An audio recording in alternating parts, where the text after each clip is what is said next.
presenta ANCAP, Uruguayos haciendo el futuro Uruguay.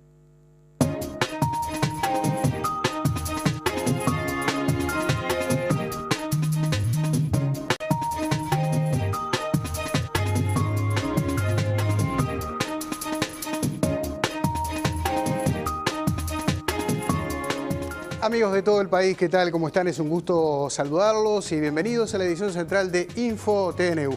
Hoy nos acompaña nuestra compañera Andrea Tavares para hacer un saludo además en el día de su cumpleaños. Y estos son los títulos más destacados de la jornada.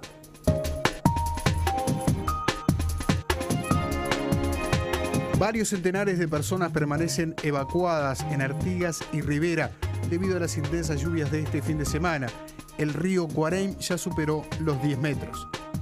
La familia del joven Sergio Lemos, muerto por un policía en Santa Catalina, demandará al Ministerio del Interior. Los implicados en la sonada a la Suprema Corte de Justicia presentaron recursos de apelación contra la decisión judicial que los procesó sin prisión. El canciller Luis Almagro y el subsecretario de Defensa, Jorge Menéndez, viajarán a Haití y se entrevistarán con autoridades de ese país por el retiro de los cascos azules uruguayos. Los funcionarios del Estado reclaman que se postergue la rebaja de UTE para enero y que Economía recalcule la meta de la inflación. El tifón Haiyan dejó más de 10.000 muertos a su paso por Filipinas. Informe especial de nuestro enviado a Manila, Pablo Monsalvo. La selección celeste viajó hoy rumbo a Amán, donde el miércoles se enfrentará a Jordania por la repesca mundialista rumbo a Brasil 2014.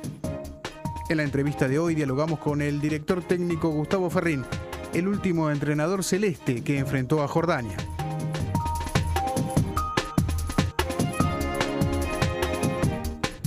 Nos vamos al norte del país, donde según los últimos datos del Sistema Nacional de Emergencias, hay 775 personas evacuadas en todo el territorio nacional. 719 se encuentran en el departamento de Artigas, 52 en Rivera y 4 en Paysandú.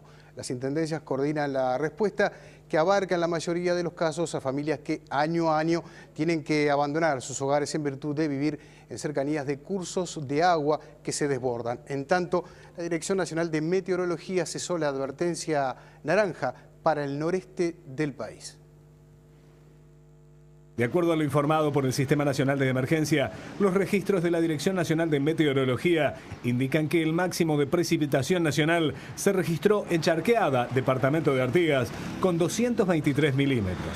El dato corresponde a las lluvias acumuladas entre las 8 de la mañana del domingo y las 8 de la mañana de este lunes. En la ciudad de Artigas, el total acumulado de lluvias en las últimas 24 horas fue de 197 milímetros. En tal sentido, Meteorología informa que solo en 6 horas, entre las 10 de la mañana y las 4 de la tarde del domingo, esa estación meteorológica registró 127 milímetros. ¿Fue autoevacuada o fue la intendencia que sacó? No, fui autoevacuada con familiar. Bueno, una situación como esta, ¿cuántas veces le ha tocado vivir? Números veces, sí. ¿Cuántos años hace que vive? Y aproximadamente 38 años. Sí. Bueno, hay que enfrentar este tipo de situaciones igual con tranquilidad, ¿no? Seguro, no queda otra. ¿Sufrió daños en sus muebles y eso? No, por ahora no, estamos ahí. Siempre se quiebra cosas, ¿no? Porque viste que cosas viejas se van deteriorando y quebrándose. ¿Quién vive en la casa de Madrid? Bueno, yo y mi familia. Tengo esposo, estaba en campaña, justo le tocó en campaña. La máxima racha de vientos en Artigas fue de 104 kilómetros por hora, aproximadamente a las 10 de la mañana del domingo. Bueno, de nuevo, como en tantas veces, seguramente se vive hace mucho tiempo ahí, ¿le ha tocado salir? Sí, hace 7 años que vivo ahí. ¿Cuántas veces? 7 veces ya. 7 veces ya que sale. Sí, a veces son 2, 3, todos los años recorridos. ¿Está bien ubicada aquí en el Centenario? Sí, estamos bien, sí. ¿Cuántas personas conforman su familia? Somos 3 en total. ¿Niños? Uno. ¿Qué edad? Tiene 8 años. ¿El tema de alimentación y eso es por sus propios medios? ¿Solo la intendencia les arrima? ¿Cómo? No, la intendencia nos arrima, sí. ¿Ya ayer por la noche tuvieron la atención? Sí, tuvimos la atención, sí, ayer por la noche. Salimos a las 5 de la tarde, pero de mañana con todo el agua que vino de arriba, sí, inundó todas las casas. ¿Vio perjudicado algún mueble o algo? No, levantamos para arriba un poco nomás, sí. Mojó un poco nomás, pero... Artigas y Rivera son los departamentos hasta ahora más afectados. En el caso de Rivera, según lo informado por el Centro Coordinador de Emergencias Departamentales, a raíz de las precipitaciones, varias calles se encuentran anegadas por el desborde de la red pluvial y la Intendencia riverense está trabajando para solucionar esta situación. Hasta el momento hay 104 personas afectadas, 24 evacuadas y 80 autoevacuadas. Más temprano, autoridades nacionales y departamentales comentaban cómo se viene trabajando en esta emergencia. El Comité Nacional de Emergencia realiza un control constante de la situación en Artigas y Rivera debido a las intensas lluvias que provocaron inundaciones y evacuaciones. Ya del día anterior, hace 2 días, 48 horas, en el norte del país el sistema de emergencia estaba en alerta interna, el sistema de emergencia. Los centros coordinadores han funcionado perfectamente, los protocolos nuevamente han funcionado muy bien, lo cual no significa que no tengamos que seguir trabajando en las próximas horas, porque como ustedes ven, tenemos que ver la evolución del clima en el norte del país fundamentalmente. La suba de la cota del río en este momento está cerca de los 10 metros 55 centímetros y hay que ver si sigue subiendo en las próximas horas o si empieza a bajar. La intendenta de Artigas, Patricia Ayala, brindó un panorama de cómo está la situación en su departamento. Estaríamos rondando en las 400 y algo de personas evacuadas. Esto se ha dado en la ciudad de Artigas y en la localidad de Paso Campamento, que hay algunas 3 o 4 familias que están evacuadas también en esa localidad. En otras localidades del departamento no se han registrado evacuaciones, por lo menos no hay datos de posibles evacuaciones. Uno de los lugares que también a veces preocupa es Bella Unión, pero en horas de la noche de ayer, en comunicación con el alcalde, nos decía que bueno, todavía no había necesidad de evacuar a nadie. Las calles han quedado en muy mal estado. La caminería ha quedado en mal estado, en las zonas de alrededor de la ciudad y la zona de Guayubira, Artigas, estuvimos recorriendo también, hay lugares cortados que hoy ya iban máquinas para allá, por lo menos para hacer un relleno provisorio. Pero bueno, en estos días, puntualmente desde ayer, el foco fundamental es la evacuación de las personas, de que queden instaladas en algún lugar adecuadamente y después el tema de arrimarles el alimento. Establecimos de que en esta oportunidad vamos a estar brindándoles el almuerzo y la cena. Agradecemos al colega Marcos Taborda por estos informes desde el norte del país. Cambiamos ahora de tema y el presidente de la República, José Mujica, estará viajando esta madrugada a las 4 de la mañana rumbo a Caracas. Buscará profundizar las relaciones bilaterales basadas en la exportación de alimentos y la compra de petróleo. En tanto, el gobierno calificó como muy buena la reunión entre Mujica y su colega Dilma Rousseff este domingo en Brasilia. El ministro de Industria, Roberto Kramerman, destacó que hubo avances en la integración energética, así como en acuerdos de cooperación productiva. También dijo que se analizó el retiro de las tropas uruguayas en Haití y un posible acuerdo comercial entre el Mercosur y la Unión Europea. Si bien Venezuela no tiene tropas en Haití participando de la MINUSTA, Misión de Estabilización de Naciones Unidas en Haití, tiene una fuerte presencia geopolítica en la zona.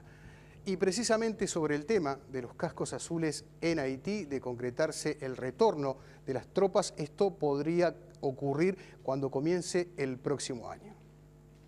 Esa misión, según el mandato de las Naciones Unidas, a quien nosotros nos debemos, aún no está concluida. Tiene un proceso progresivo de repliegue en base a determinadas condicionantes que hoy para el Uruguay significaría a abril del año 2014 un 33% de las fuerzas allí desplegadas. La totalidad de la Armada Nacional y una parte muy importante de tropas del Ejército. El pasado viernes les anunciábamos un Consejo de Ministros el día sábado, precisamente analizó, entre otros temas, el fallo de la Suprema Corte de Justicia que declaró inconstitucional la ley de liquidación de Pluna. El presidente de la República le pidió a los ministros de Transporte y Economía que elaboren informes jurídicos sobre las consecuencias para definir los pasos a seguir.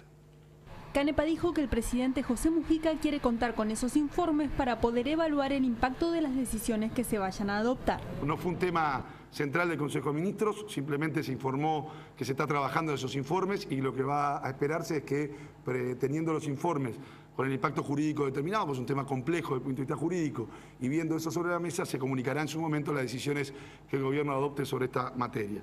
El prosecretario de Presidencia sostuvo que la ley de Pluna sigue vigente y que la inconstitucionalidad se establece para determinados casos. De ahí, dijo, la importancia de contar con los informes de impacto jurídico que elaborarán los ministerios. De acuerdo a los estudios de ese impacto de la ley, en cuanto a si esos argumentos implican que uno puede vislumbrar una posición definida de la Corte con una mayoría que se va a mantener en casos similares o en casos en donde se ataque a esta ley, porque hay una decisión de la Corte de que hay un elemento conceptual de fondo jurídico con respecto a la ley de liquidación y de concurso específico para la situación de una sociedad anónima.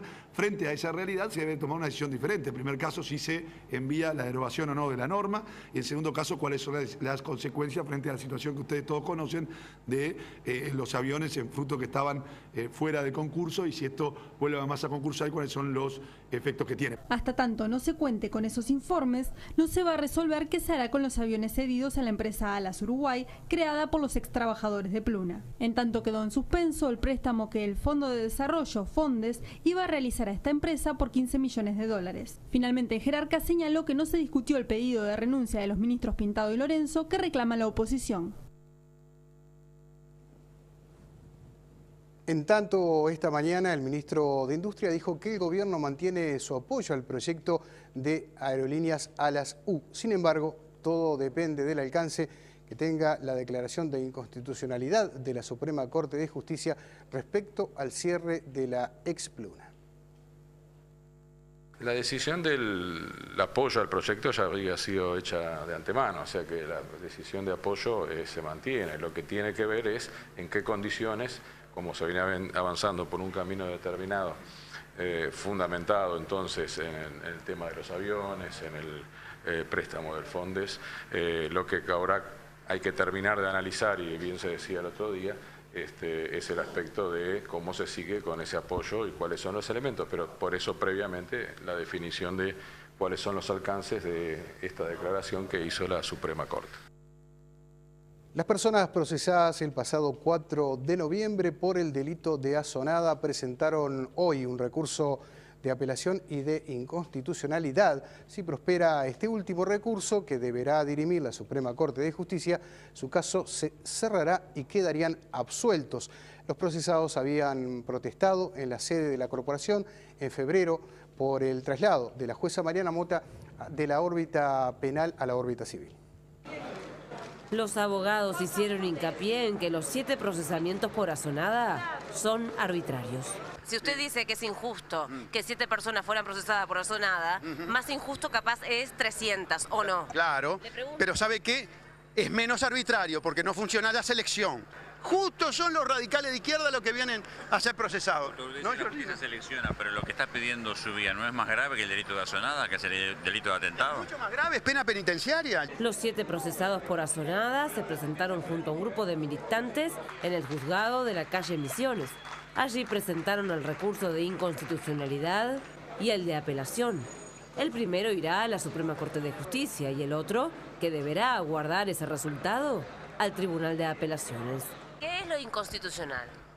El artículo 145, que es un artículo del año 34, en un capítulo donde además se incluye la sedición, que es en un código importado de la Italia fascista y que colide con todo el desarrollo del derecho a partir de ese año hasta la fecha, ¿no? Pero está vigente ese artículo. Que esté vigente no quiere decir que no colisione con otros derechos más modernos que están vigentes y por lo tanto lo sobrepasan. El propio recurso de inconstitucionalidad lo van a tener que resolver los ministros de la Suprema Corte de Justicia, que a todo esto son los denunciantes. Exactamente, y allí tenemos otro problemita que es un vacío legal que contiene nuestra actual legislación procesal, y es que cuando hay una recusación de un juez, el órgano competente para decidir sobre esa recusación es el Tribunal Superior. En este caso no hay Tribunal Superior. Se va a tener que conformar. ¿Cómo se salva? A mi modesto entender, y que es lo que ponemos en el escrito, mediante la conformación de una corte ad hoc. La corte a conformarse eventualmente será con ministros de los tribunales de apelaciones.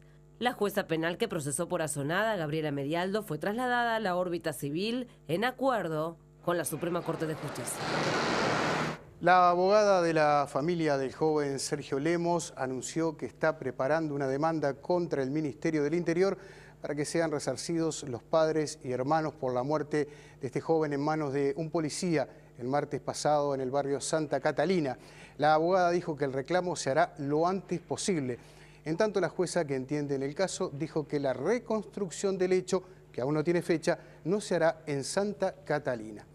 Nos vamos a otros temas porque la Confederación de Organizaciones de Funcionarios del Estado, COFE, emitió un comunicado contra lo que llamó el maquillaje del índice de precios al consumidor a raíz de la campaña de UTE Premia que prevé rebajar las tarifas en diciembre. Según el gremio, el gobierno se apresta a modificar los criterios para medir la inflación, lo que implicaría que nuevamente se va a maquillar el resultado del IPC. Para COFE, los resultados de aplicación del plan de UTE en 2012 y su efecto en el índice de precios hicieron caer los egresos salariales del gobierno. Según el gremio, los trabajadores públicos, en su conjunto, dejaron de percibir unos 50 millones de dólares por esta situación. Y este fin de semana finalizaron las conferencias ciudadanas SUMAR, organizadas por el Ministerio de Educación y Cultura, donde se debatió sobre el derecho de autor. SUMAR son conferencias ciudadanas donde a través de una temática de interés se instala un debate con referentes del tema elegido y ciudadanos que participan voluntariamente. Durante 2 o 3 jornadas se lleva adelante un proceso de deliberación en el que no hay una obligación ni un compromiso de ponerse de acuerdo. El primer tema seleccionado fue derecho de autor y acceso a la cultura.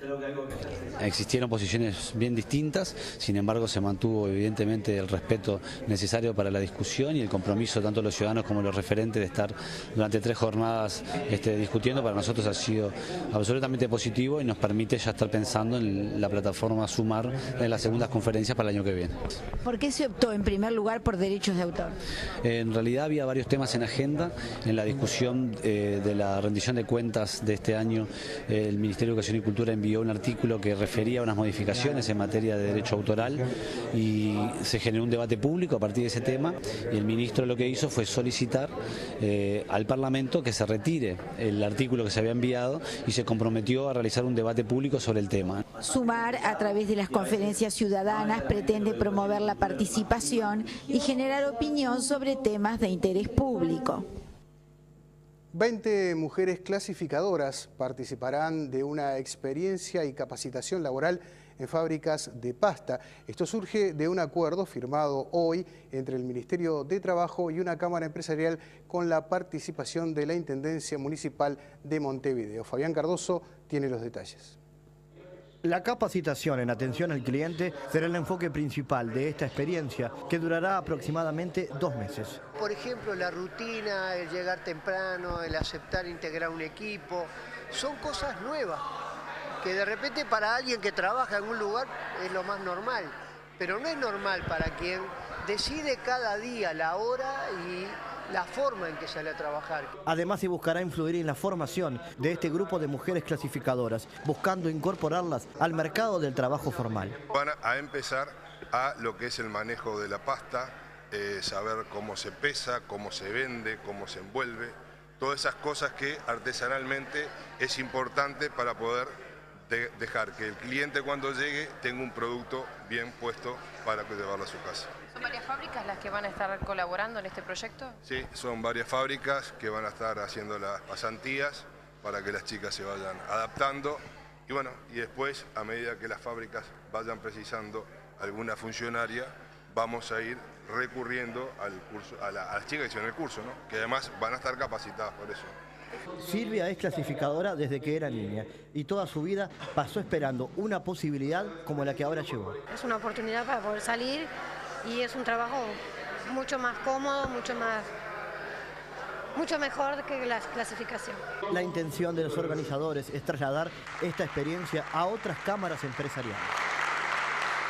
Se está realizando en nuestro país la Semana de la Ciberseguridad, donde exponen más de 35 expertos internacionales sobre el cuidado de la información en Internet. Si bien Uruguay no es un blanco importante de delitos cibernéticos, se considera que el país es seguro en esta materia. El evento organizado por la Secretaría del Comité Interamericano contra el Terrorismo de la OEA, junto al Ministerio de Defensa y la AGESIC, contará con la participación de expertos de 35 países, con la finalidad de generar un intercambio de buenas prácticas y experiencias en la promoción de políticas y estrategias de seguridad cibernética, tanto a nivel nacional como regional. Un ciberespacio que, desde el punto de vista de un mundo globalizado e interdependiente, es sumamente importante en que sepamos manejarlo correctamente en función del desarrollo global que termina beneficiando el desarrollo humano de la gente. Pero en la medida en que esto no sea así, que a nivel de las instituciones, incluso a nivel de los países, se dé una mal utilización del ciberespacio, eso trae como consecuencia efectos muy negativos para la sociedad en que vivimos.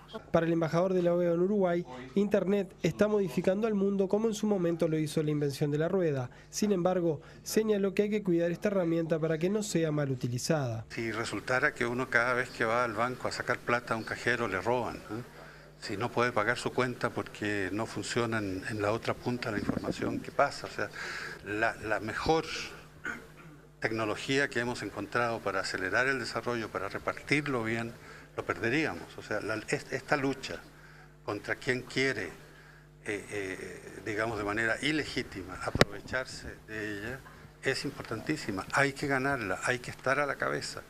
Si bien Uruguay no es un blanco importante en cuanto a ataques cibernéticos, es considerado un país seguro en la materia. Hoy nosotros en el Ministerio de Defensa estamos en la conformación de un centro de defensa ante ataques cibernéticos en el área específica del Ministerio. Es un DECER que estamos formando, eso en base a las capacidades que nos ha transferido la propia AGESIC. O sea, creemos que estamos bien. En el marco de esta semana, la AGESIC presentará una campaña de comunicación masiva sobre seguridad de la información para sensibilizar a la población en el uso responsable de Internet. Nos vamos a Trinidad, donde se realizó la primera conferencia nacional sobre periodismo de investigación organizada por la ONG CAINFO, Centro de Archivos y Acceso a la Información Pública. El informe es de Roberto Vasconcellos. La primera conferencia nacional sobre periodismo de investigación, realizada durante 3 días en Trinidad, se planteó responder varias interrogantes. ¿Decayó o no decayó el periodismo de investigación en Uruguay? ¿Se investiga o no se investiga en profundidad? ¿Hay obstáculos para ejercer el periodismo de investigación o no? ¿Qué está pasando? ¿Por qué no tenemos tantas investigaciones sobre presuntas irregularidades, etcétera? Sin periodismo de investigación es muy difícil que tengamos buenas democracias y que tengamos protección y promoción de los derechos humanos. Segundo, que el periodismo de investigación tiene que ir mucho más allá de exponer lo que hay de equivocado en los gobiernos.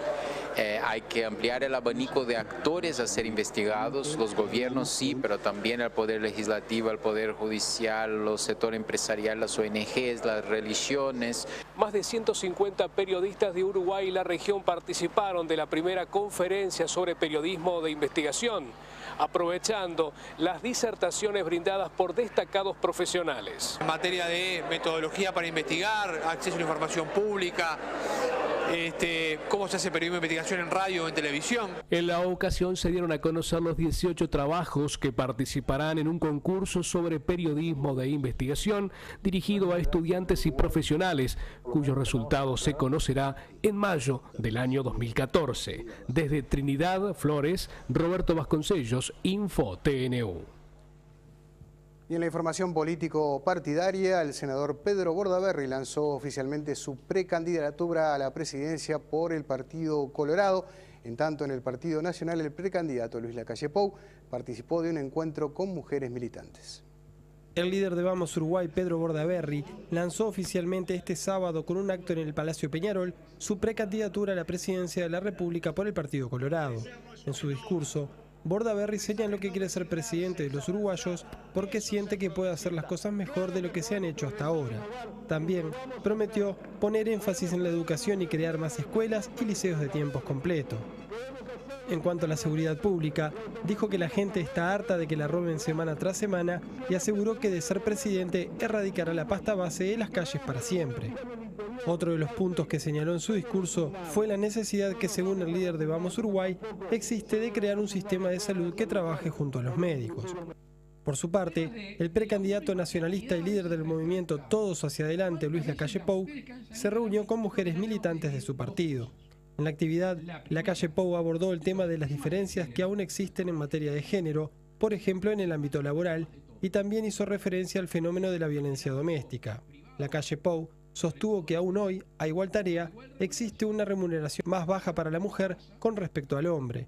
Otro de los temas en que hizo énfasis es en el problema que tienen las mujeres con hijos pequeños para reinsertarse en el mercado laboral y dijo que trabajará en políticas de género para solucionar estos problemas. A igual remuneración, está claro y pasa. En el ámbito parlamentario, en los primeros días de diciembre quedaría aprobada la ley que regula el mercado y consumo de marihuana.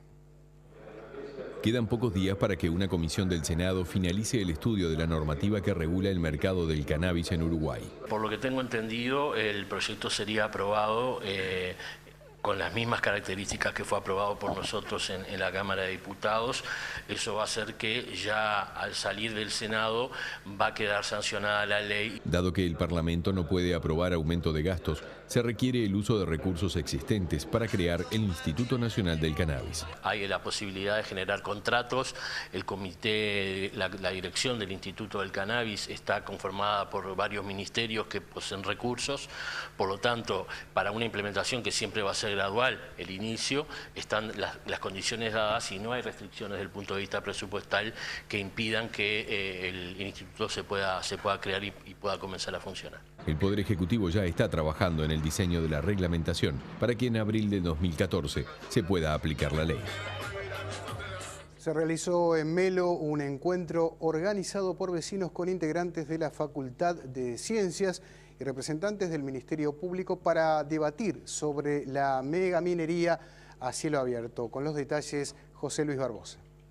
La Facultad de Ciencias ha trabajado durante mucho tiempo en el lugar. Los docentes pretenden poner en contraposición las riquezas patrimoniales y las mineras. Creo que para cumplir con esa parte económica podemos perder los uruguayos parte de nuestra calidad de vida, que es de la que tanto nos enorgullecemos y nos hemos enorgullecido a través del tiempo, ¿no?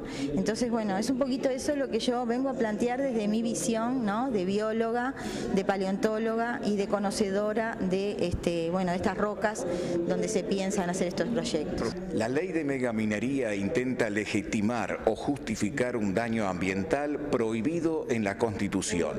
La opinión pertenece al representante del Ministerio Público, Enrique Viana, presente en Cerro Largo en una convocatoria realizada por vecinos de Paso Centurión. Esta forma de minería de gran porte, como se la denomina, o de megaminería a cielo abierto, como también se la suele denominar, es una minería que provoca gran destrucción territorial y contaminación, y grave contaminación. Ambas cosas están prohibidas por un texto constitucional desde el año 1997 por el artículo 47 de la Constitución. Lo correcto hubiera sido modificar la Constitución, si era que había una necesidad imperiosa por promover esta industria, esta actividad extractiva, lo correcto era modificar la Constitución. No se modifica la Constitución y mediante una norma de rango inferior como una ley se la trata de eludir en su obligatoriedad. Se trata de un camino muy diferente al que están acostumbrados, dicen los productores de Paso de Melo y Centurión. Realmente un tema que muy lejano a nuestra realidad de allá, que somos gente que está para el trabajo y no sabemos de estas. Y después constatamos la magnitud de la cosa, porque se vino La Valleja y Cerro Chato, Valentines. La jornada realizada en la Sociedad Agropecuaria contó también con la participación del Observatorio de Política de Tierras de la Facultad de Humanidades. José Luis Barbosa, con la cámara de Humberto Calvete, InfoTNU, Cerro Largo. Más de 70 familias que trabajan en el sector citrícola de Salto serán beneficiados con viviendas de Mevir. El terreno se encuentra en la zona suburbana de la capital y fue donado por la Intendencia. Las obras comenzarán en el mes de enero. El informe es de Rodrigo Tejera. Las obras en estos terrenos de Barrio Nuevo Uruguay comenzarán el 10 de enero, una vez termine la licencia de la construcción. Hay cientos de anotados, pero desde el sindicato Citracita anunciaron que se dará prioridad a los más necesitados.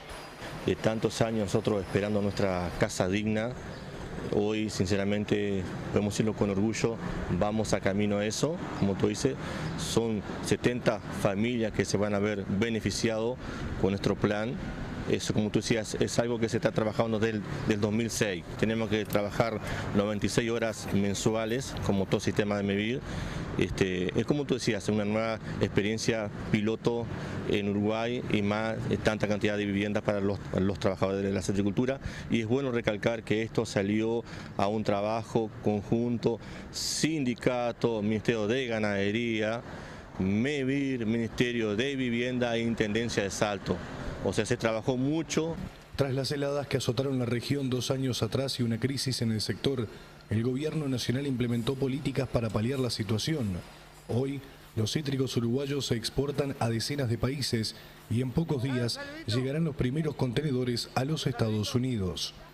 Desde Salto, Rodrigo Tejera con cámara de Pablo Malatesta, InfoTNU. Se inauguró en la localidad de Piedras Coloradas, en el departamento de Paysandú, una nueva policlínica que va a atender a unas 600 personas. El informe es de Julio Correa. Piedras Coloradas está ubicada a 48 kilómetros al este de la ciudad de Paysandú y ACE contaba con una policlínica que estaba en muy mal estado. Todo era muy limitado, era todo a pulmón, digamos.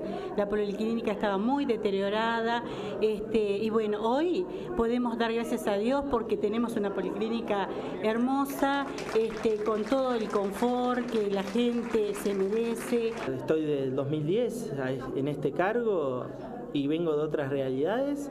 Fue un impacto llegar a aquella policlínica casi en ruinas, donde el panorama normal eran los hongos en los techos, y trabajar ahora en este espacio que es digno, donde uno se puede crecer, donde uno puede atender, solo con poder revestir a un niño en un control y que no tiemble por el frío.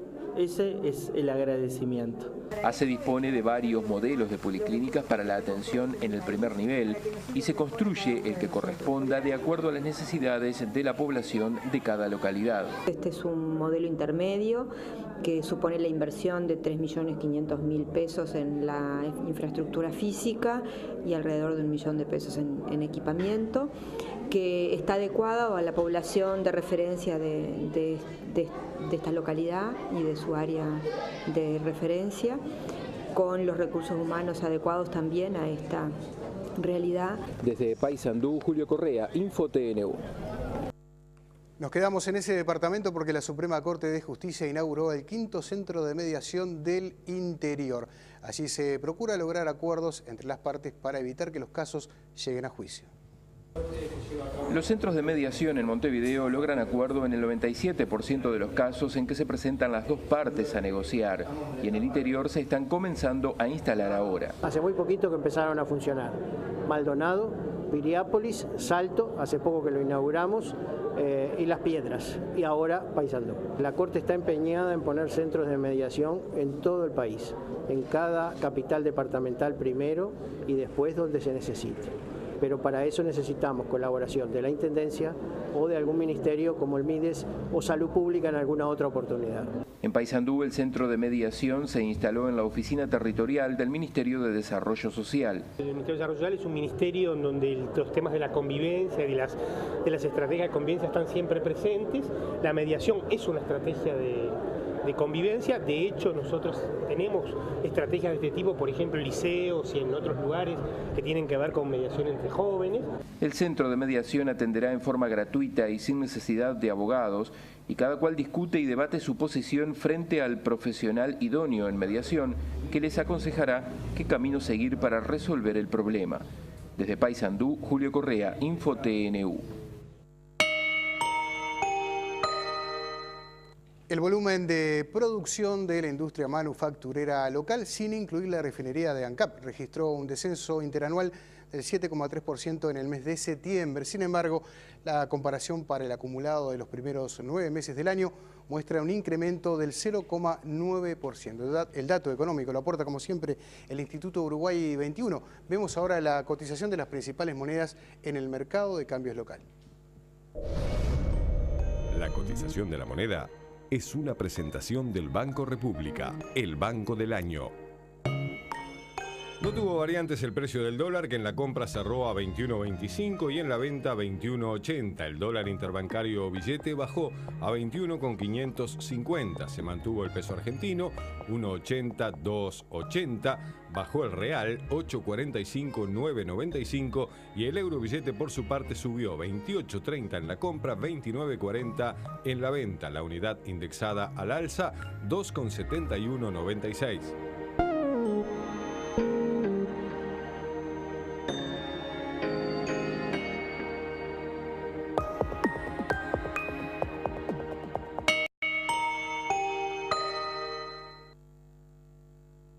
Comprá tus entradas para espectáculos en ticantel.com.uy. Antel, avanzamos juntos. Abrimos el capítulo internacional con información de último momento que está llegando desde la Casa Rosada. En Argentina se informa que la presidenta Cristina Fernández retomará sus tareas a partir del próximo lunes 18 de noviembre, luego de haber recibido en las últimas horas el alta médica. Y vamos ahora con la información que ocupa las portadas internacionales en todo el mundo. El secretario general de Naciones Unidas, Ban Ki-moon, pidió a la comunidad internacional que continúe mostrando su ayuda al pueblo filipino tras el impacto del tifón Haiyan. El funcionario de Naciones Unidas está extremadamente preocupado por las consecuencias del huracán, uno de los mayores en la historia en tocar tierra. Las cifras preliminares estiman el número de fallecidos en 10.000 personas. Varios países cercanos iniciaron operativos de ayuda tanto en alimentos como en personal y voluntarios. Ahora depende casi exclusivamente para suministros y también para evacuación de aviones de transporte militar que se acercan desde la cercana ciudad de Cebú.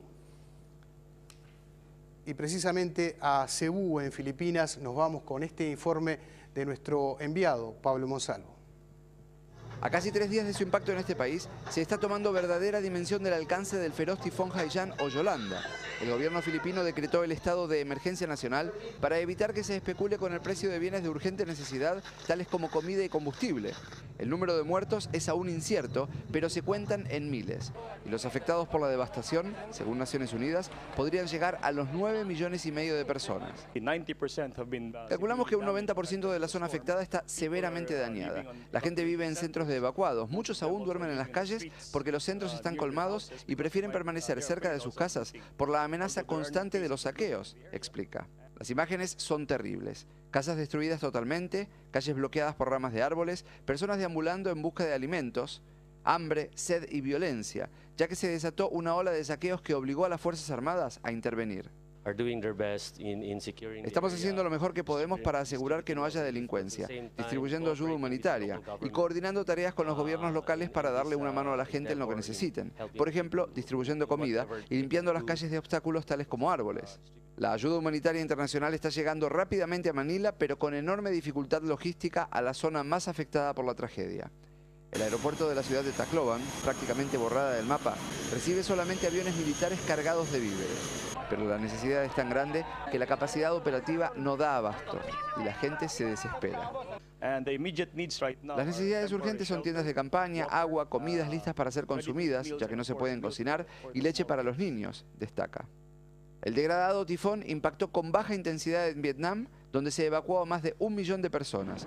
Está afectando a China con lluvias torrenciales y, según los meteorólogos, van a continuar en las próximas 24 horas. Ahora los equipos de rescatistas se están concentrando en la búsqueda de posibles sobrevivientes en las zonas más afectadas, sobrevolándolas con helicópteros. Pero al mismo tiempo, las autoridades aseguran que se está trabajando en ayudar a los damnificados, los que han perdido absolutamente todo.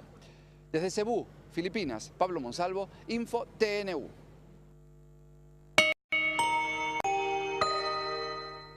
El Teatro Solís presentó un adelanto de su programación 2014 y analizó los logros alcanzados este año.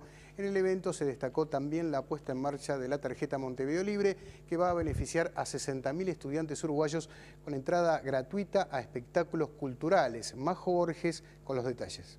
La Intendencia de Montevideo y su Centro Cultural Teatro Solís presentaron este lunes un adelanto de la programación 2014 y realizaron un balance de la temporada actual. Además de la reafirmación de las próximas temporadas de la Comedia Nacional, la temporada de jazz, de ópera y los conciertos del Centro Cultural de Música, destacaron producciones como La Mitad de Dios, en cartel actualmente con dirección de Gabriel Calderón, o Historia Natural de la Belleza, mega espectáculo de danza que se repondrá próximamente debido a su éxito en las funciones de octubre.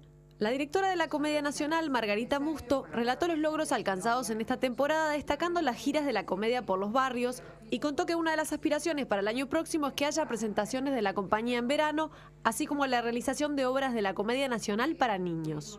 Quienes también destacaron la gira por los barrios fueron las autoridades de la Orquesta Filarmónica de Montevideo, que cuenta con la dirección artística del maestro francés Martín Lebel desde el mes de septiembre. Sobre la temporada 2014 avanzaron que la Filarmónica se presentará en el Colón de Buenos Aires y que volverá a recorrer los barrios de Montevideo, esta vez con conciertos de Mozart y Beethoven en formato didáctico. Uno de los puntos más destacados del evento fue la confirmación de la puesta en marcha de la tarjeta Montevideo Libre, que permitirá a 60.000 estudiantes de educación pública acceder a espectáculos teatrales de forma gratuita. Ya pueden comunicarse por el 1950-5013, simplemente digitar el número de cédula, y si están en la base de datos de ANEP, ahí inmediatamente se les va a agendar el día que la pueden venir a retirar aquí al Teatro Solís. Creo que está respondiendo a una demanda. No a una demanda del público, un montevideano que está diciendo quiero vivir, quiero salir, y hablamos fundamentalmente del rol que cumple la cultura en un proceso de integración social. Guido también destacó que prontamente se prevé ampliar este beneficio con bonificaciones para la educación privada. Por su parte, la intendenta de Montevideo, Ana Olivera, agradeció el aporte de cada una de las áreas culturales y dijo que este año han puesto el listón muy alto, por lo que resultará un verdadero desafío superarse en 2014. Para finalizar, UNESCO otorgó un reconocimiento al CIDAE, Centro de Investigación, Documentación y Difusión de las Artes Escénicas, declarando el ingreso del Teatro Solís en la memoria del mundo. Esta memoria es un registro similar al patrimonio cultural de la humanidad, que en lugar de reconocer edificios, reconoce documentos históricos, como los que forman parte del CIDAE desde el año 2004, área que funciona dentro del Teatro Histórico de Montevideo.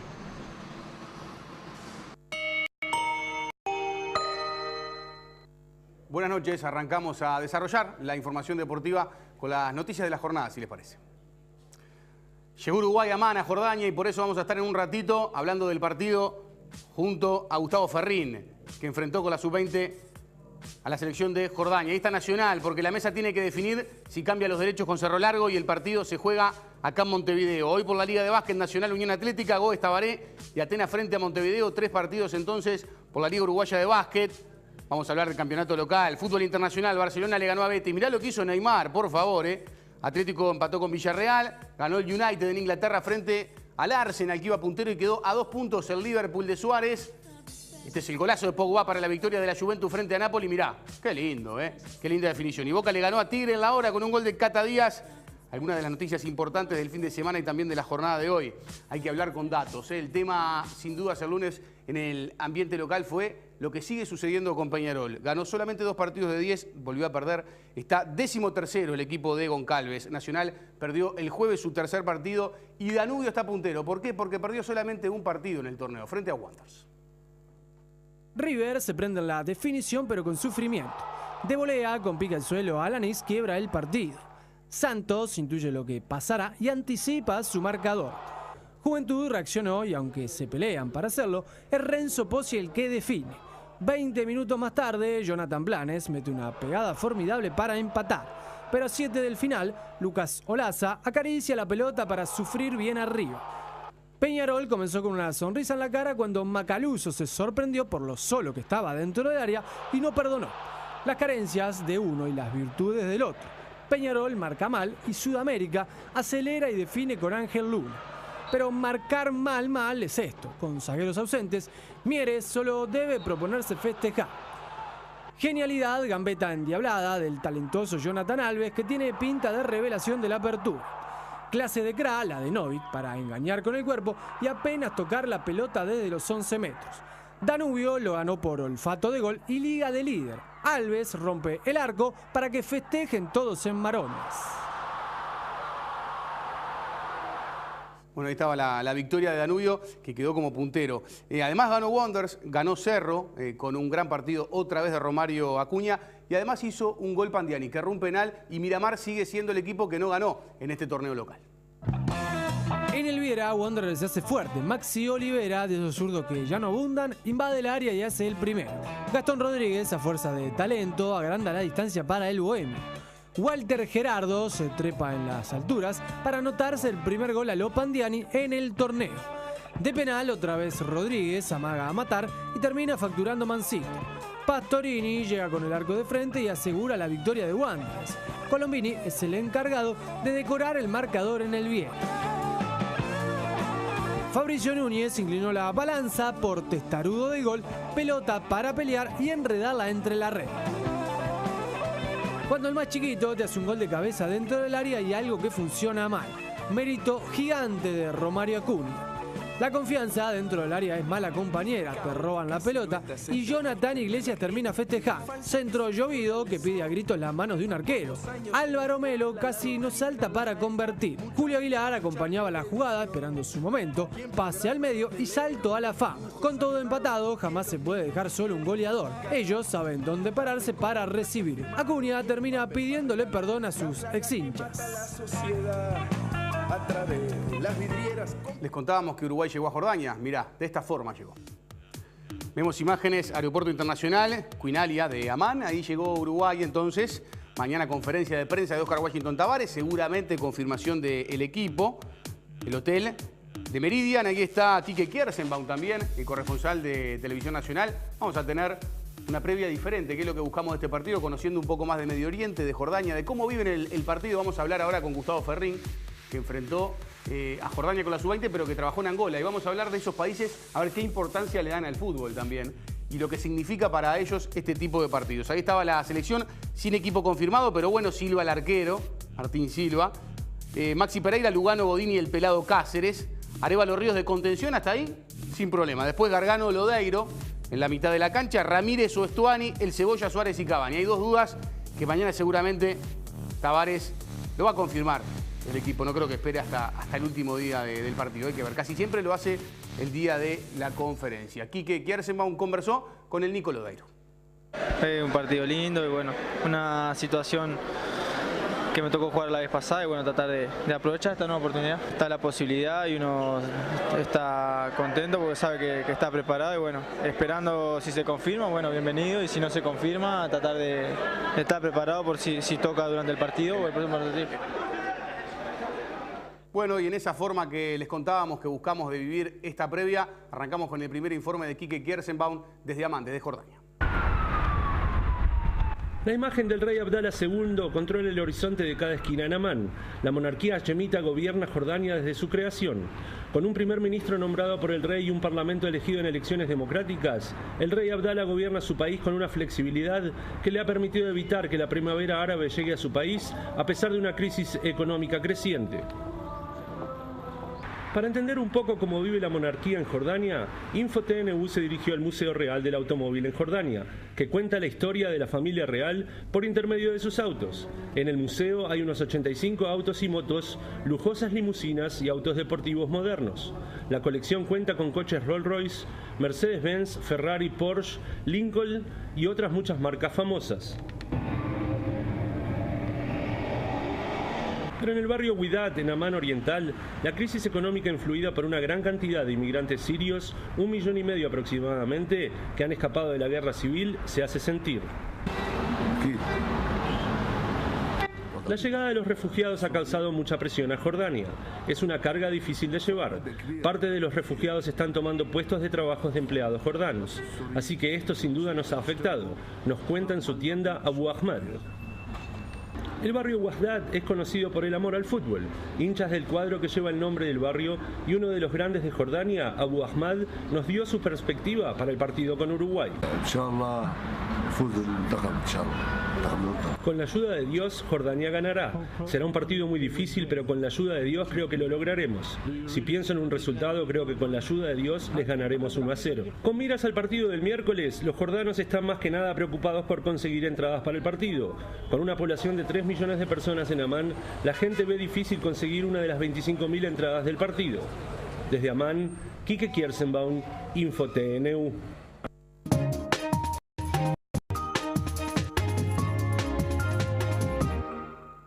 Nadie te da más entretenimiento. Con DirecTV tenés el mejor deporte, películas, series y eventos exclusivos. DirecTV presenta este espacio. Bueno, sin más presentación, técnico de la selección juvenil sub-20 de Uruguay, también de Perú, estuvo en Defensor y ahora hasta hace muy poquito la selección de Angola. Recibimos a Gustavo Ferrín. Gracias, Gustavo, por acompañarnos hoy. No, muchas gracias a ustedes por la invitación, es un gusto. Gustavo, cuando yo mencionaba por ahí el tema de aquel partido y el gol de Cavani, ¿qué recordabas de ese juego y esa victoria de ustedes frente a Jordania? No, una muy buena experiencia que tuvimos en aquel Mundial. Recuerdo el partido como lo habíamos preparado porque lo habíamos visto jugar contra Zambia.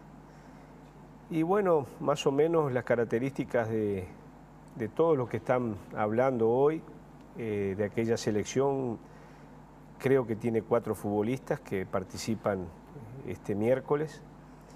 Y no sé, un equipo que era muy ordenado, rápido, contragolpeador, muy disciplinado tácticamente. Ordenado atrás, de quedarse, de cuidar su arco. Sí. Y de salir de contra. Recuerdo que nos esperaron muchísimo hasta que le hicimos el gol. Después hubo otra situación que también fue un penal que le hicieron a Cavani que no fue sancionado. Pero no perdieron la calma. Ya vimos que tenían contragolpes muy rápidos. Sabían muy bien cómo contragolpear. Y bueno, ganamos el partido y tuvimos que jugar el último con Zambia. Tenías a Suárez, a Cavani, que hoy en día están entre los 5 delanteros más nombrados, ¿no? Me imagino, ¿qué sentís cuando escuchás hablar de Suárez y de Cavani y de haberlos tenido en ese proceso tuyo en la selección? Y bueno, un orgullo muy grande porque tener 2 especialistas del gol, triunfadores en Europa. Me sucedió ahora en África que a todos los lugares que iba era presentado como un entrenador que había dirigido a esos a esas dos potencias. Y que indudablemente no solo los 2 futbolistas, sino que también la selección uruguaya tiene mucho prestigio, mucho respeto, ha ganado un lugar en el mundo merecidamente.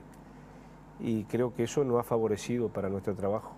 Nosotros nos detuvimos un poco en el tema de la importancia, ¿no? que lo conversamos contigo también antes en la previa, de lo que significa para nosotros el tema fútbol y lo importante que es, si no ganás, si perdés, lo que pasa después, el lunes, los comentarios, la caída de los técnicos. Es un poco ya se ha globalizado el tema del laburo de los entrenadores. Y lo diferente que es para países como Jordania y Angola, la selección de Angola que dirigiste. ¿Cuánto cambia o qué significa el fútbol para otros países? En el caso tuyo, ¿cómo lo viviste en Angola? Y bueno, es una muy buena pregunta porque nosotros tenemos un sentimiento por el fútbol muy especial, rodeado de una cultura que desde que tenemos uso de razón estamos pensando en ganar, en jugar y representar a la selección. No en todos los lugares del mundo sucede eso.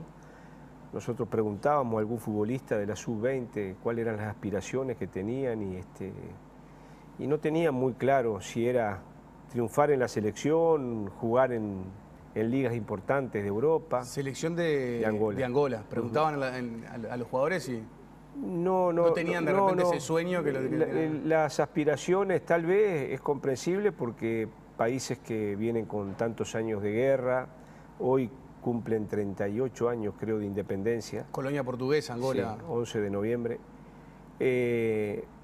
Entonces digo, tal vez eso conlleva también a que todo lo que nosotros pensamos que el fútbol es de vida o muerte, porque realmente para nosotros el fútbol es de vida o muerte, de alegría y de tristeza, para ellos no es tan profunda ni la tristeza. Por favor, que no se pierda con Jordania, te dicen en los asados ahora, tus amigos, ¿no? Es como que está eso, pero ahí va, ¿cómo lo vivías allá? Vos me contabas de la realidad fútbol y realidad entorno, que te tocó también vivir. Me acuerdo una vez, una nota, vos me comentaste que allá era bravo el tema del agua potable, y que te sucedía cuando ibas a entrenar, que de repente te rodeaba mucha gente, porque cuando los jugadores dejaban, ¿no? ¿Cómo era esa situación? Y sí, la verdad que si bien uno en los informes está viendo permanentemente el cuidado del agua, las cosas que ha pasado últimamente en Uruguay, pienso que, bueno, en esos países agudiza la crisis, y era asombroso ver que en los entrenamientos dejar un fondito de una botella valía oro, porque cualquier chico detrás de un tejido ese fondito te lo pedía. Y veíamos cómo de varios fonditos hacían una botella de 1/4 litro. Entonces uno empieza a darle valor a algunas cosas que tenemos ciertos privilegios que no nos damos cuenta y que en muchos rincones del mundo se padecen. ¿Con qué otras cosas te viniste? ¿Aprendizajes, cosas de vida? Y creo que es de lo que uno más, dentro de todas las expectativas futbolísticas que teníamos, que yo vine muy conforme, con un saldo muy positivo. Pienso que en el orden de la parte social fue una experiencia muy importante en mi vida. Simplemente para ir redondeando la historia, ¿no? Te planteé el tema, bueno, el tema de lo importante, y después está el tema también de que a veces las cosas no se dan en el fútbol. ¿Y por qué me quiero detener esto? Por ejemplo, Peñarol ahora, la racha de tantos partidos sin perder, que es como que se comienza a buscar explicaciones. Aquella sub-20 que de repente tenía promesas como Suárez o Cavani, o algunos equipos que arrancan con mala racha, o la selección uruguaya de Tavares, que con este mismo equipo el año pasado no podía ganar. Eso también se da en el fútbol, ¿no? Y está bueno también marcarlo, qué sucede y que es parte del fútbol, de que a veces se gana y que a veces no se puede conseguir la victoria. Y bueno, yo creo que cuando nosotros hablamos de racha, hablamos también de un estado espiritual, psicológico, que cuando las cosas a veces no se dan a nivel de resultado y no hay la paciencia suficiente para sostenerlo, porque el fútbol es tan dinámico y pide recambio permanente, esas crisis se profundiza y muchas veces no se encuentra el camino, ¿no? Pero pienso mucho que la parte psicológica, en este momento encontramos un Uruguay que está en un buen estado anímico. Y tiene jugadores que andan en buen momento. Pero hace 4 meses atrás, 5 meses atrás, estaba en una crisis, estaba sumergido en una crisis y eran los mismos jugadores. Y eso desespera al entorno, es contagioso y termina desesperando hasta la propia selección. Y pienso que, mirando del otro lado del mostrador, Jordania encuentra con una expectativa de que va a enfrentar a los mejores del mundo, porque no solo es la presencia de Cavani y de Suárez, sino que hay una selección muy compacta, con un entrenador que... Y los conocen a todos, le han pedido fotos a Forlán, a Lugano. Y nosotros no conocemos a todos ellos. No sabemos qué es lo que va a pasar. Yo creo que hubo que leer para conocer a uno o a dos. Claro. Creo que jugaron la Copa UEFA, pero después es complicado. El fútbol va a seguir siendo tan expectante como lo es a nivel mundial, porque se genera una expectativa de que Jordania para nosotros no es un rival de los mejores a enfrentar, pero tal vez se puede hacer difícil por las características de juego que tiene. Gustavo, te agradezco. Esto es breve, viste, así, da para hablar y mucho de lo del partido de Uruguay frente a Jordania y también de tu pasaje por Angola. Seguramente lo vamos a hacer, si no es en el informativo, será en campo de juego en el programa. Te invito a vivir, un poco le comentamos a la gente, esta previa que decidimos tomarla de una forma distinta, conociendo más sobre Jordania. Gustavo decía, jugadores, ¿cuántos conocemos? Bueno, de la vida de los jordanos, de lo que les importa. A ver, un poquito más. Hey, Allah! Ey Yalla, con la ayuda de Dios ganará Jordania, cantan estos jóvenes en una plaza de Amán. Sin duda alguna, el clima con vistas al partido de la selección uruguaya y la jordana en Amán se siente.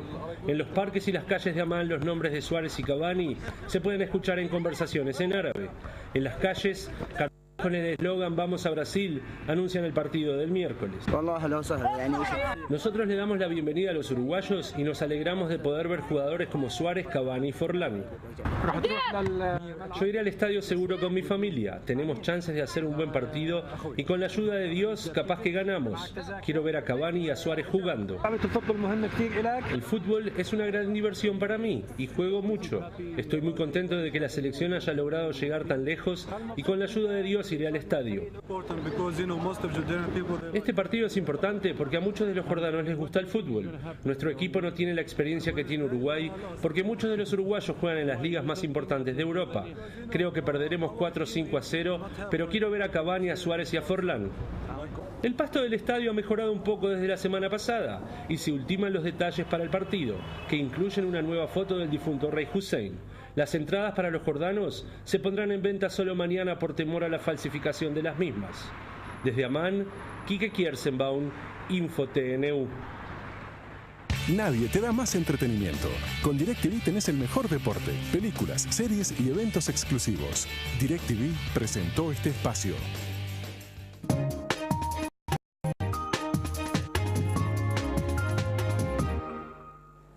Vemos ahora el pronóstico del tiempo de Nubel Cisneros. Mañana tendremos un comienzo de jornada fresca, con nieblas y neblinas aisladas, evolucionando de cálida a calurosa en la tarde con buena presencia de sol, mientras que la noche estará fresca con cielo despejado. El miércoles nuevamente se inicia fresco, aún con nieblas y neblinas aisladas, principalmente en la zona este. En la tarde, la buena presencia de sol y los persistentes vientos del sector norte generan condiciones calurosas, en tanto que la noche presentará temperaturas agradables con cielo escasamente nublado. En capital y zona metropolitana se espera una mañana fresca con escasa nubosidad, evolucionando a cálido en la tarde con importantes periodos de sol. En los próximos días continuará fresco a templado en la mañana, en tanto la tarde estará cálida calurosa, habrá aumento de nubosidad, desmejorando en la madrugada del viernes con rápido pasaje de lluvias y tormentas aisladas.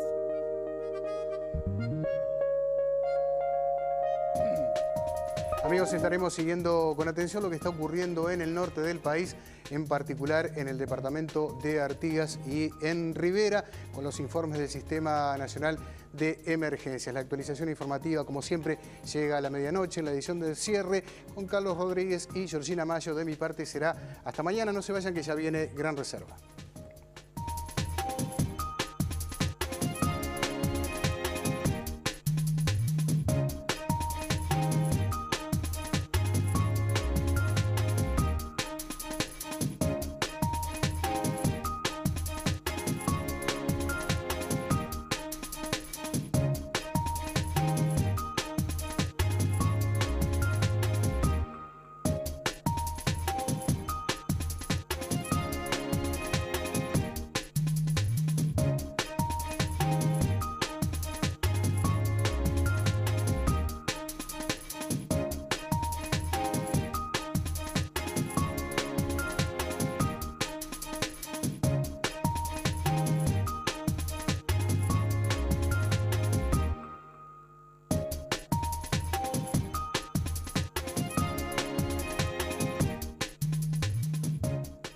Presentó ANCAP, Uruguayos haciendo el futuro Uruguay.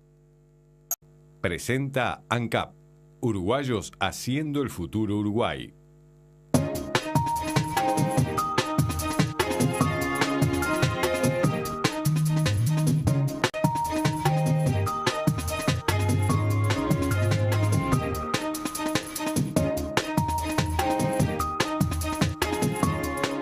Amigos de todo el país, ¿qué tal? ¿Cómo están? Es un gusto saludarlos y bienvenidos a la edición central de InfoTNU. Hoy nos acompaña nuestra compañera Andrea Tavares. Parece un saludo además en el día de su cumpleaños. Y estos son los títulos más destacados de la jornada.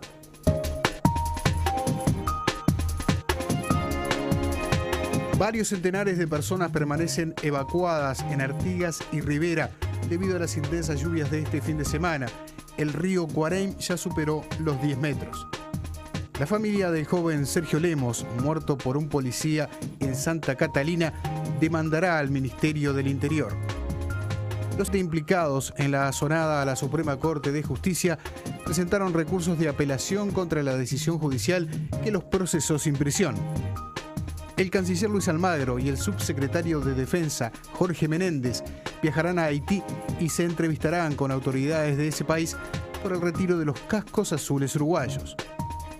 Los funcionarios del Estado reclaman que se postergue la rebaja de UTE para enero y que Economía recalcule la meta de la inflación. El tifón Haiyan dejó más de 10.000 muertos a su paso por Filipinas. Informe especial de nuestro enviado a Manila, Pablo Monsalvo.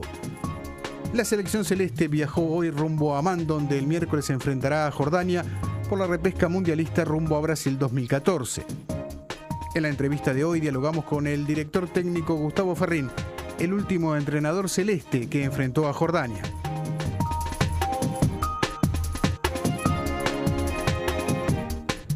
Nos vamos al norte del país, donde, según los últimos datos en Haití, de concretarse el retorno de las tropas, esto podría ocurrir cuando comience el próximo año.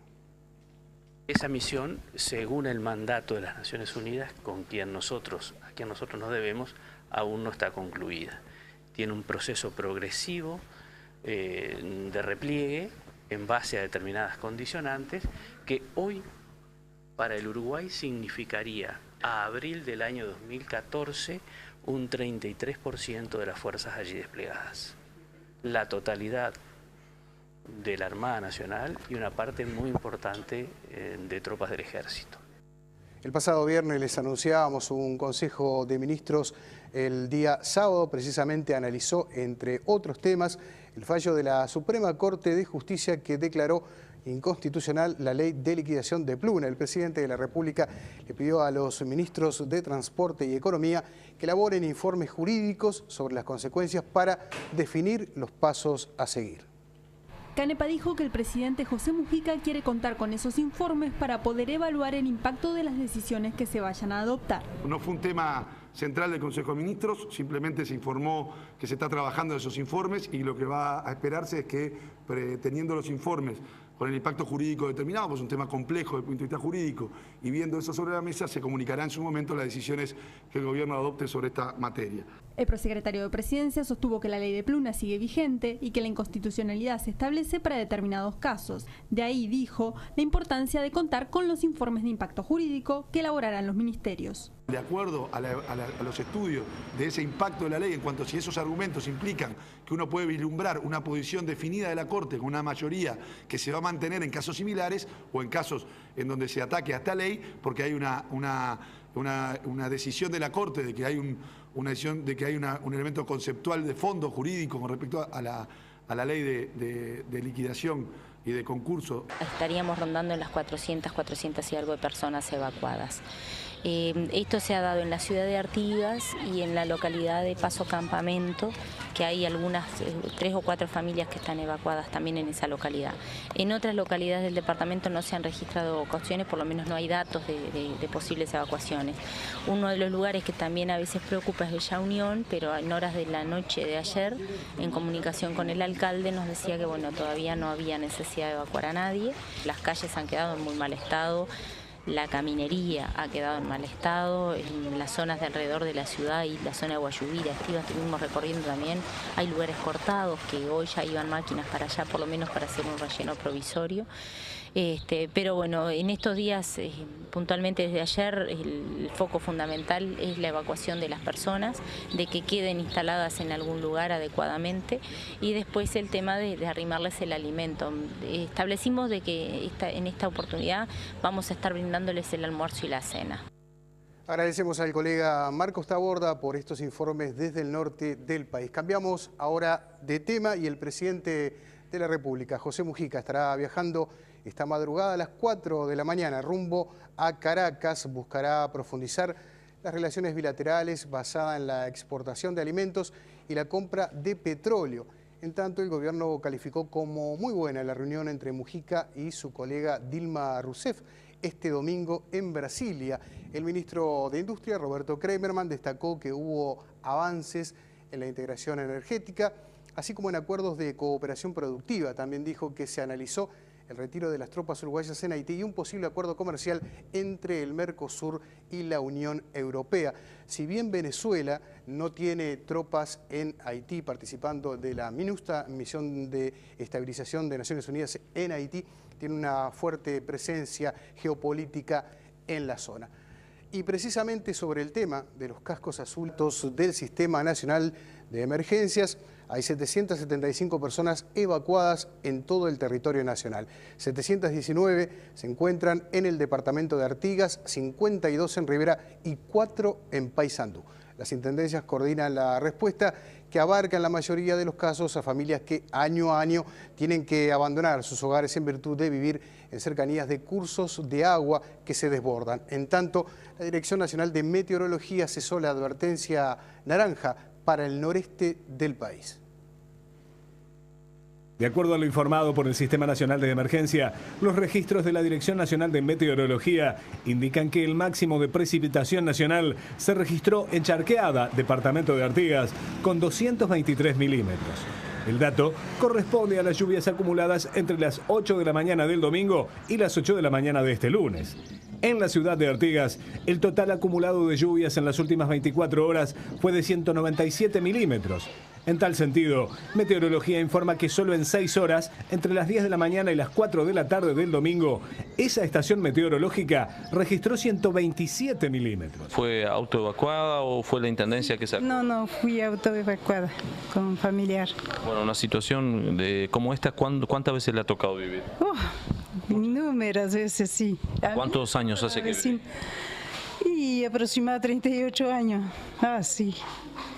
Bueno, hay que enfrentar este tipo de situaciones igual con tranquilidad, ¿no? Seguro, no queda otra. ¿Sufrió daños en sus muebles y eso? No, por ahora no, estamos ahí. Siempre se quiebra cosas, ¿no? Porque que cosas viejas se van deteriorando y quebrándose. ¿Quién vive en la casa de Madrid?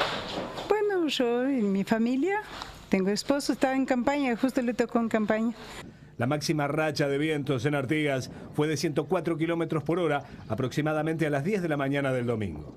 Bueno, de nuevo, como en tantas veces, seguramente se vive hace mucho tiempo ahí, ¿le ha tocado salir? Sí, hace 7 años que vivo ahí. ¿Cuántas veces? 7 veces ya. 7 veces ya que sale. Sí, a veces son 2, 3, todos los años recorridos. ¿Está bien ubicada aquí en el Centenario? Sí, estamos bien, sí. ¿Cuántas personas conforman su familia? Somos 3 en total. ¿Niños? Uno. ¿Qué edad? Tiene 8 años. ¿El tema de alimentación y eso es por sus propios medios o la intendencia les arrima? ¿Cómo? No, la intendencia nos arrima, sí. ¿Ya ayer por la noche tuvieron la atención? Sí, tuvimos la atención, sí, ayer por la noche. Salimos a las 5 de la tarde, pero de mañana con todo el agua que vino de arriba, sí, inundó todas las casas. ¿Y vio perjudicado algún mueble o algo? No, levantamos para arriba un poco nomás, sí. Mojó un poco nomás, pero... Artigas y Rivera son los departamentos hasta ahora más afectados.